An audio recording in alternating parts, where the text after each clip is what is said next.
in that ad of the classified obituary, like in loving memory of Steve Mike Detmer killed by a bowling ball on January 1st, 1985. Like it's basically that, but more solemn and military.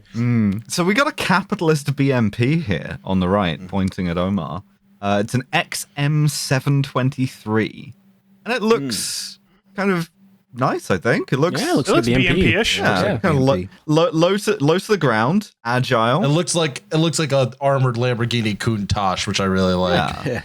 And you know, it's sort of, it looks fast and looks subtle, and somebody thinks, hey, maybe we can use this for reconnaissance as well as troop carrying, because you use BMPs for that. It's probably fine.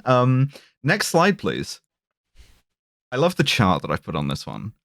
Jesus Christ, Alice. It's the Defense Acquisition Management Framework. What's confusing about the Defense Acquisition Management Framework? I'm literally first live show in Scotland is actually just going to be me fighting you.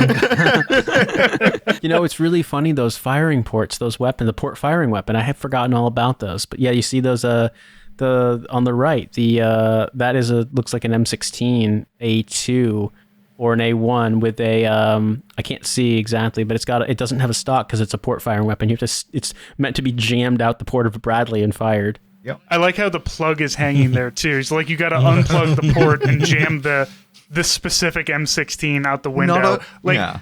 Can you even aim, or are you just firing blindly? It's the port firing weapon, right? I have a whole thing about this because it amuses me so much. Not only does it not have a stock, it doesn't have sights. It's open bolt. It's fully automatic only. In the manual that comes with the Bradley, it says, do not use the port firing weapon detached from the parent vehicle unless it's an emergency. And if it is an emergency, it gives you 4 warnings. It gives you a warning that the muzzle rise will be uncontrollable. It gives you a warning that the barrel collar will become hot to the touch. And it gives you a warning that you have to wear hearing protection and have something to catch the brass in. So this is like, that's my synecdoche for the Bradley, right? Is that like, it's originally designed to work like a BMP. You fit an infantry squad in the back and they can have like firing ports. They can shoot out with a rifle. And it gets, simultaneously, as it gets bigger and bigger and bigger, the crew compartment gets smaller and smaller and smaller until you can't fire a rifle out of it.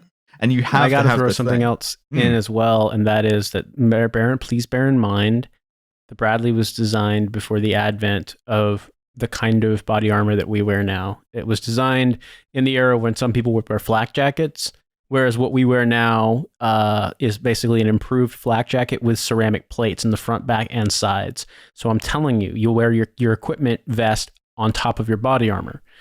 When you have 6 dudes in the back of a Bradley with their full kit to include helmets and body armor and equipment vests, they basically cannot scratch their own nuts. They are so packed in tight. Like you cannot, you can barely fit a squad in these fucking things. You want to know how many people were supposed to get carried as passengers in the XM723? Oh God, please tell me it was like 11? 12 It squad. was 11 people. Shit, fuck. You can barely get a firing team. Exactly. You can barely get a fucking firing team inside a Bradley. Like it is so, oh my God, it's so small. Yeah.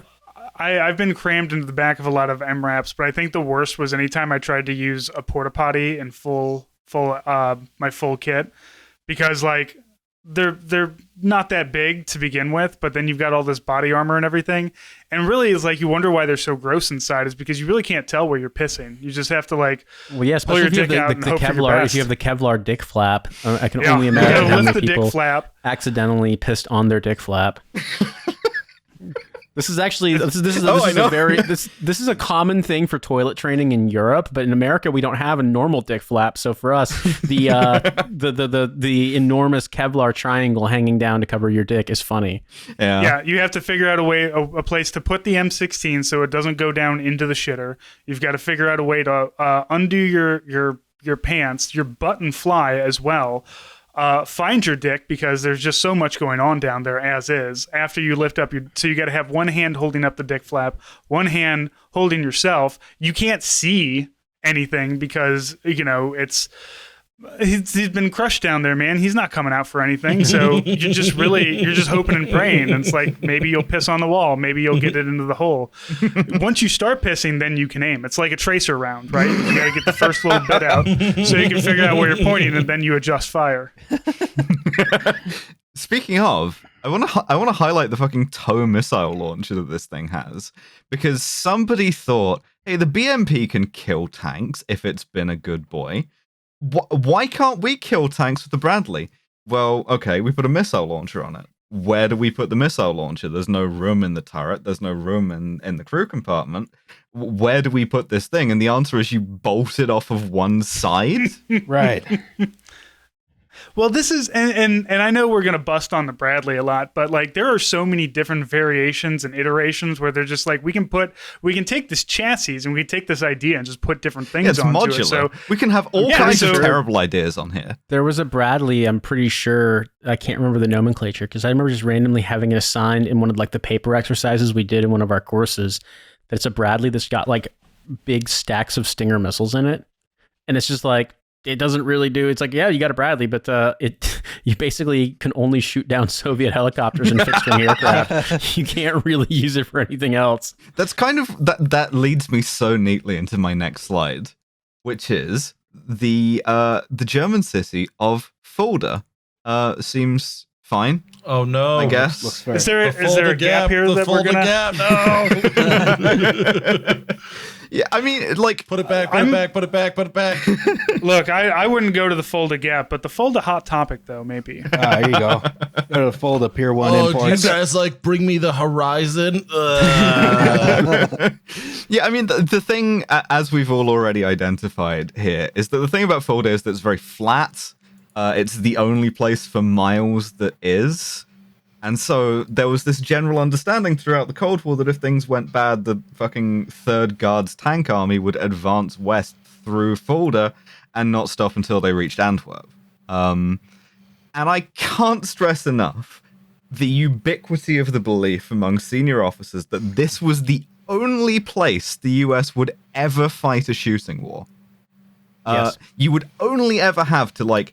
That's why you need the Stinger missile Bradley, is because there's all of a sudden there's going to be fucking Kamoffs coming over the horizon in swarms, and like you need something that shoots them down. Similarly, the Iron Triangle in Korea near Chorwon is 100% the same thing. It's like mountains. Oh, big one flat area. All right, cool. That's what they're going to attack. All right, it's just going to happen. So yeah, similarly. We're only going to be fighting in good tank country against a numerically superior but technologically inferior adversary, and we're just going to have to like hold out and fight a delaying action until we get reinforcements or everyone gets nuked. Which Right. I've seen threads. I know how it goes. yeah, I have the next slide to show you how that ended. Oh boy. Yeah, Oh, I know. Shit. I like Capitalism that, happens. that we've had to use this multiple times. I'm gonna keep coming back to it. Yes. I know you are.